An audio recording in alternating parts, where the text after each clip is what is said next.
சொந்தம் கொண்ட சுந்தரியே சாமி கிட்ட சொல்லி வச்சு சேர்ந்தது இந்த செல்ல கிளியே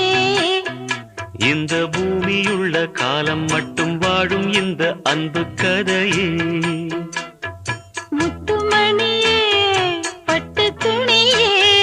ரத்தினமும் முத்தினமும் சேர்ந்து வந்த சித்திரமே சாமி கிட்ட சொல்லி வச்சு சேர்ந்தது இந்த செல்ல கிளியே